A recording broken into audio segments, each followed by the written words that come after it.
speak? Are you guys serious? I have no horse in the race because it's not our district, but I don't have a question. I just want to say thanks to all three of you because I feel like we have great candidates everywhere where we put up candidates, and we can trust any of you to do a great job. Thank you.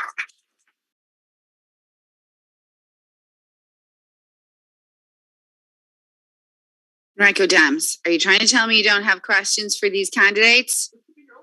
Yes, this could be potentially the only chance that we get to see these three amazing candidates together. Go ahead, Stuart.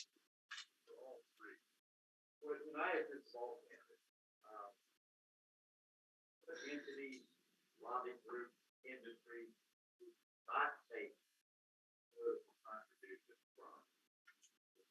And what is your position on receiving contributions from Dominion?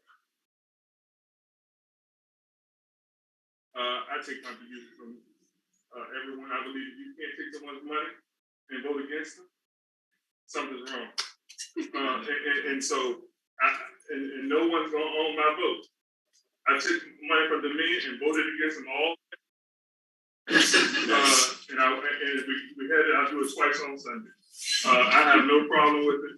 I took money from predatory lenders and then kicked them out of Virginia.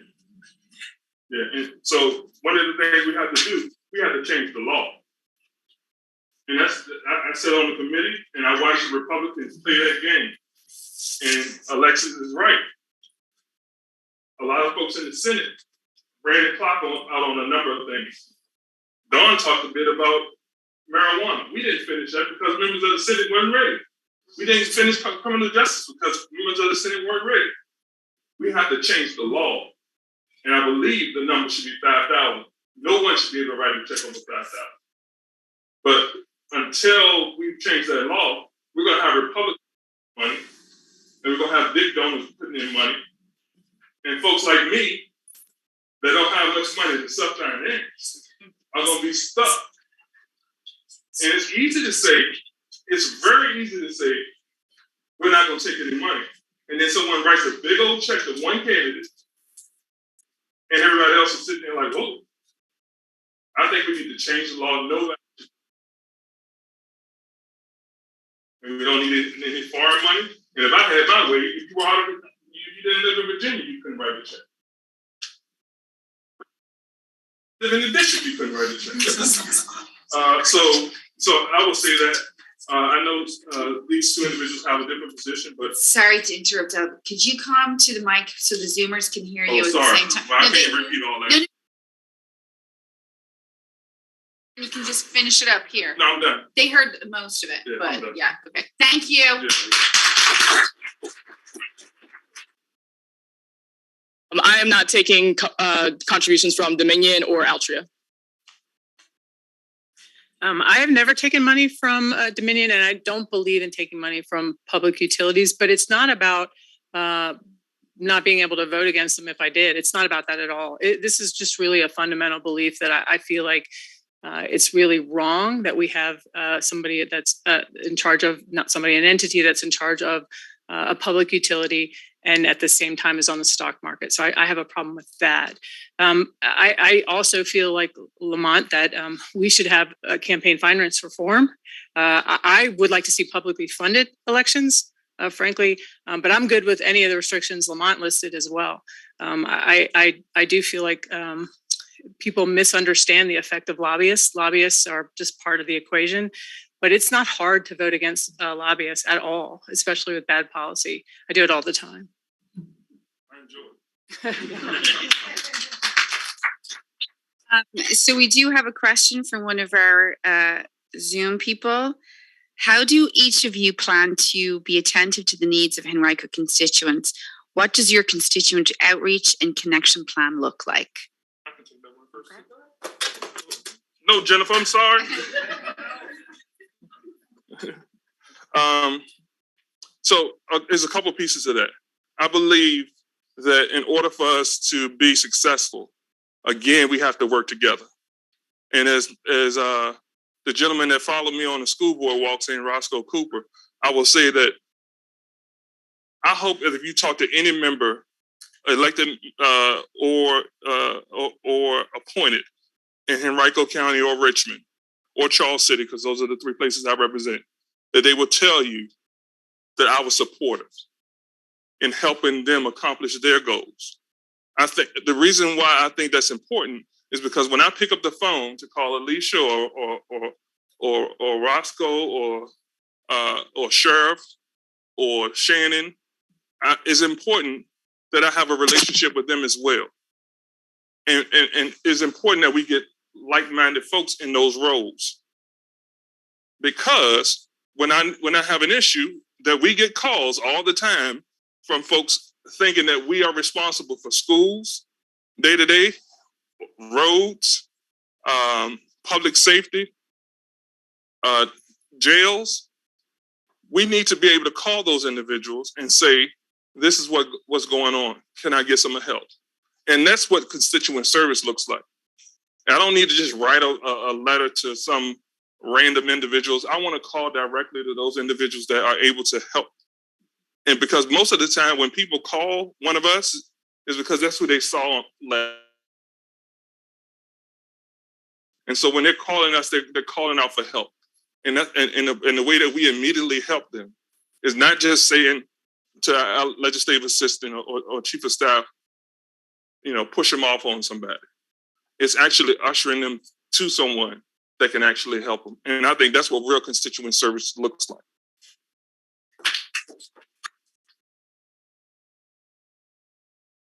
Constituent services is probably the, with the exception of judges and some of the policy, it's the main thing that we do. And I would like to just say that Brandon Jackson, who's my current chief of staff, he's amazing. And he knows that his number one objective is constituent services.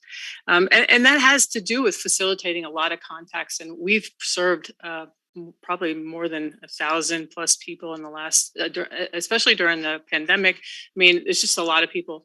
But the other thing that, I often answer like my own emails at random times. So if you emailed me and you get an email at 2 a.m, 4 a.m, that's just kind of how I do things. I'm constantly emailing people back. I call a lot of my constituents that are experts and ask for advice and how do you do things. I do that all the time and also at random times. But I think that this is a participative experience. And so sometimes constituents bring problems and sometimes they bring expertise. And I try to lean into all of that. And so, part of the plan is hiring great staff, having good communication, and then showing people that you're dedicated to do the job that you undertook.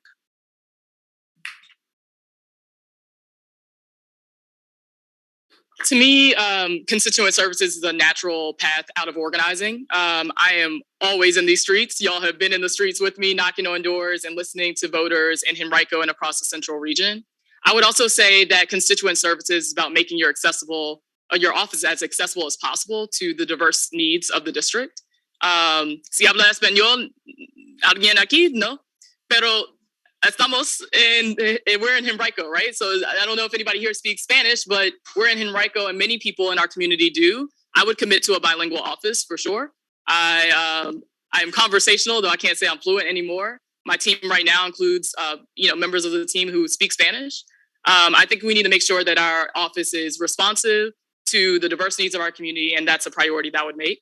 I also want to make sure that, we continue in the leadership that Senator McClellan has laid out so well in her office.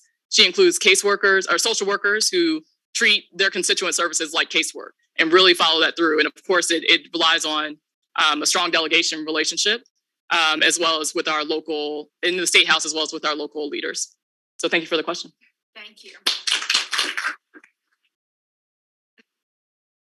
That question came from Mike O'Brien. So thank you very much. Christine, I'm going to get to you right after this question, if that's okay. So this is from Salar Khan, who is currently the chair of our youth caucus. And his concern is, why are you the best candidate for young folks across the Commonwealth? Excuse me.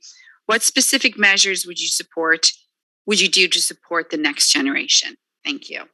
Do you want to go 1, 2, 3 or like back? I want to go first, but I'm not. Go ahead. Well, that's been my life work. My life work has been youth services. I started out teaching at Henrico High School and coaching at Henrico High School, went over to Fairfield as an administrator, joined the school board, worked at Peter Paul Development Center, where it's the most impoverished community in Henrico County. Came from Essex Village, which is Peter Paul, most impoverished community in Richmond. Came from Essex Village, which is the most impoverished community in Henrico. And so my life work has been trying to get back to those little amounts. And that is the way you do that is not just by K-12 public education. The way you do that is by supporting families. And that means a lot. That means people that aren't as cute. That means that individual that's having a challenge with drugs. And that means helping those individuals that can't find security as it relates to finding food to put on the table. That means housing, which is huge. And one of the things that I learned the most about youth development and working with young people is housing is critical, particularly in the Richmond area. Everyone wants to look to the city of Richmond for our challenges associated with housing. Richmond and RRHA have real challenges they need to fix. I'm happy that the new leadership is really focused on making sure that the counties have some buy-in to that, because we need housing that's really affordable housing, not the affordable housing that we talk about at the General Assembly. Real affordable housing that puts young people not pocketing poverty. We need to break up the poverty by making sure that housing across the district is affordable, and make sure that those individuals that are living in poverty have an opportunity to go to the same schools that are thriving, and communities that are thriving. I think that's the way we. I think that's the way that we make sure that we address. It hurt my soul when Dick Glover told me something. And I don't know if you all remember Dick Glover, but he was the board of supervisor. But he told me that schools reflect the communities that they serve. And it stung for a guy like him to tell me that, because he was making an argument of why not to give money to the schools. I think that is why you do seed money into schools, and you do seed money into communities, and you do focus on redevelopment that includes health systems and education systems and housing all in one. And so when you look at youth development, it's just not after school programs and rolling balls out. That's important. Learning loss is important. After school program and summer programs are important. But all the wraparound services are also critically important. That's why I'm so proud of the work that I did when I was on the Henrico School Board. We made sure that we brought in a fatherhood initiative, because oftentimes mothers are invited into the schools, but fathers aren't. We made sure that we invested money into the mentorship program.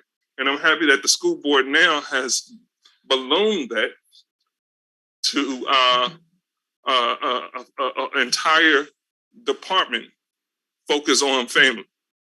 And I'm happy that my good friend that worked under me at Peter Paul Development Center, Adrian Cole Johnson, is now the director of that program. And so I've been around for a long time. This work is important to me. It's critical work.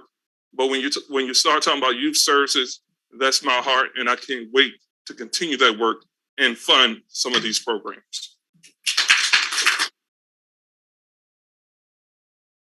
Yeah, I would echo not the same credentials in terms of being on the school board, but I really think that when we're talking about supporting youth, we do have to start with the fundamentals: food, nutrition, education, housing. These are fundamental things. But I also think that one of the most important things we can do as adults is remember what it was like to be a kid, and then sort of know that this, in fact, is a very different environment than when we grew up. I think it's probably a lot harder. When we're talking with kids, one of the things that we can show them is resiliency and hope and promise and a future, because sometimes that doesn't seem like it's totally available. When we were talking about bills that were really targeted at bullying children particularly trans children. A couple of us spoke on the floor. And I felt really like I had to be more vulnerable than I was comfortable with to talk about it. But the reason is because I don't want other kids to have to feel the pain of isolation and the hopelessness and the worry that comes from a society that will bully the people that are the most vulnerable. And so I think it's really important that as adults that we communicate the hope and the optimism and the potential for resiliency, and that there is a reason to move through the challenges of being a young person. I always try to recognize when I see a young person, like in my work environment or at the legislature. I mean, I remember being on a Zoom call when Elijah Lee popped up, and I was just so impressed that he was actually paying attention because he looked like a little kid and he was like so invested. And I like to call that out and make sure that people are recognized, but also that they feel supported in whichever way they're going to grow. So I think, those are important things. They may seem small. We have big policy issues around housing and food, and those couldn't be more important. But I also think seeing them for who they are in their moment and recognizing that we can be supportive and help them see an optimistic and resilient future.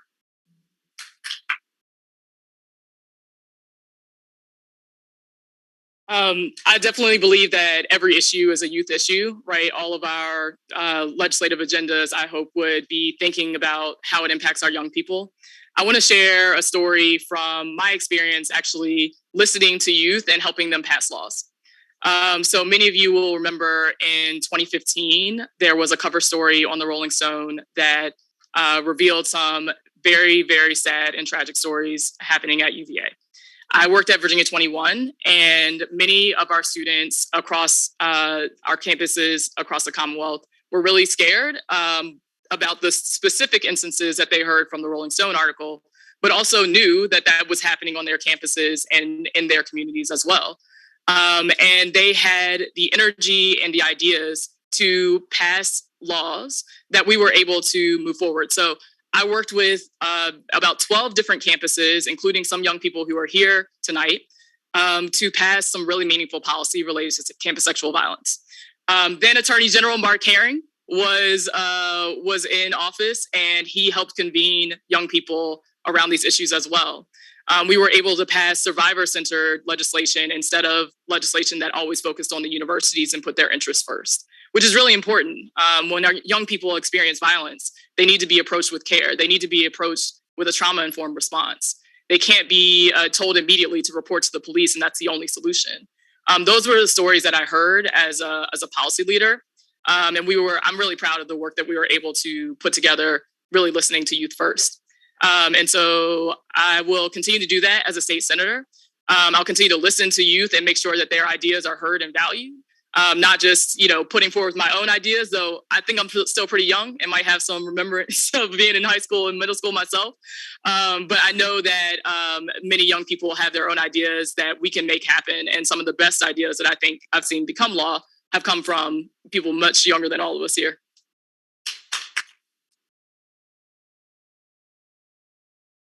Very much. We'll take one more. Is that good for everybody? Yeah, Christine.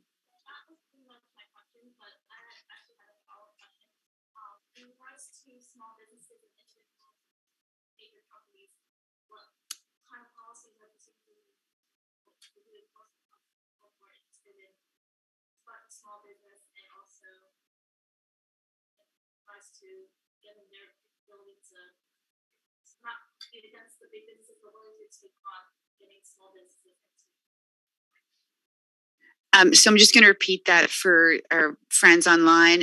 Christine asked what the candidates' plans were to help small businesses in Henrico. I went first. I mean, I go first, but I don't want to. Okay. Okay. It's fine. So I think, I am a small business owner, and I think part of that is just understanding the structure. From a policy standpoint, we need to be passing laws that help lift up small businesses, minority businesses, women-owned businesses, businesses where the structure of such isn't a corporate structure necessarily, and isn't necessarily one that where people have a lack of funds. they can still actually have a small business that thrives. And so making policies that enable that kind of success is really, really important. I think that as Democrats, especially when we're in the majority, we try to focus on people and families and small businesses as opposed to corporations. And now we have a governor who wants to give corporate tax cuts and really meaningless personal tax cuts, when in fact we could be funding education and then also better policies to lift up small businesses. They constantly say that they're interested in small businesses, and yet that's not where we fund our priorities. So I feel like there's lots of different avenues to addressing small businesses and lifting them up. Part of it is our tax policy. Part of it is the funding that's available, grant programs, procurement programs, SWAM. All of these things have to be looked at together and collectively, individually and collectively. And I think, frankly, I think Democrats in general just do that better.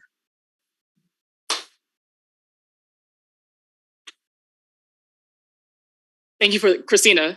Thank you for the question. I want to speak to the care economy side of this because I think a lot of our small businesses really struggle to compete with bigger businesses because they can't compete with all the benefits that bigger businesses can offer their employees. So in my day job at Care in Action, alongside many partner organizations, we are advocating for paid family and medical leave that would be a universal program so that regardless of where you work, you would have access to an option to be able to get paid leave. This is really important because if you work for a small business if you're the owner of a small business and you have top talent that you're recruiting and you're paying as much as you can possibly offer, but you're a small business and you can't quite afford to do these other benefits that would actually attract top talent, you're not going to be as successful and competitive. So that's one of the things I would offer as part of my agenda. I also want to say that childcare is really important for small businesses and small business owners. And having universally available childcare would make a big difference for especially women entrepreneurs, young working entrepreneurs who need to figure out a solution for childcare if they want to run their business on a day-to-day basis. The last thing I'll say, especially because of the diversity of this district that we're seeking to represent, broadband and teleworking options are a really huge deal for small businesses, being able to compete against the global market. And so that's going to be something that's on my mind and something that we continue to have to make progress on here in Virginia.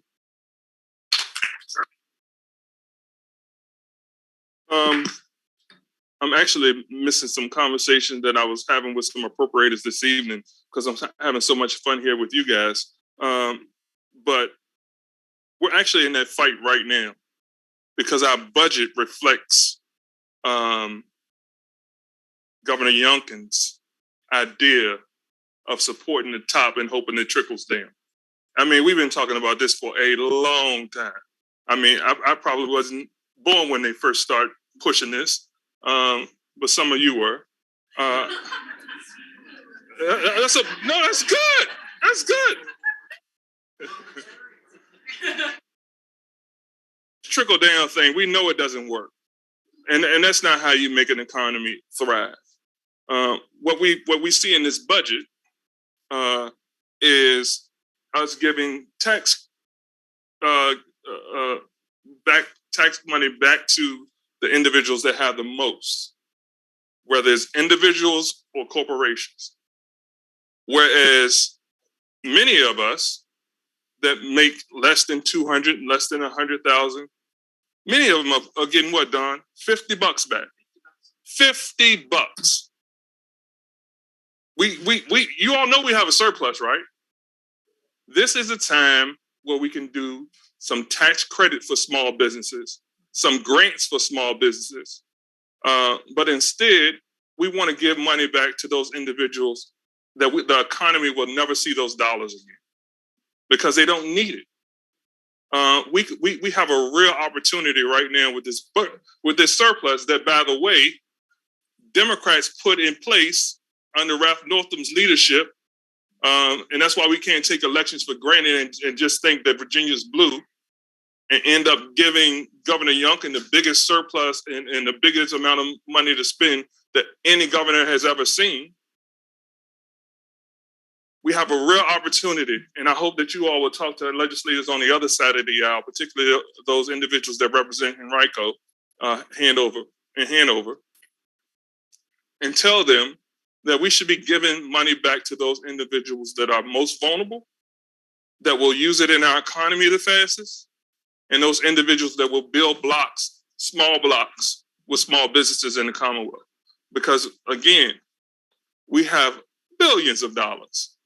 Other than the money that the governor messed up as it relates to public education, we have a lot of money that we could be putting towards the priorities. And a priority should be public education, public safety, healthcare, small businesses. And there's no excuse why we don't do that right now, other than the fact that he wants to say that he gave money back in bulk. But again, that's not even $1 a week for most people.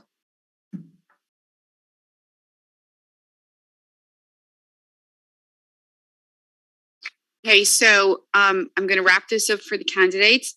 I just want to say before you guys go, we really appreciate you taking the time to come and talk to the committee. We know how busy you guys are. And I'm going to say it on behalf of myself, but I think I can speak for us all. When I can say that Henrico is incredibly lucky to have 3 really, really fine candidates. I mean, it's kind of You'll like... have more. Well, yeah, we'll have more, but yeah, I think we're very lucky to have these 3 people running for this Senate, and I wish them all the very best. Thank you.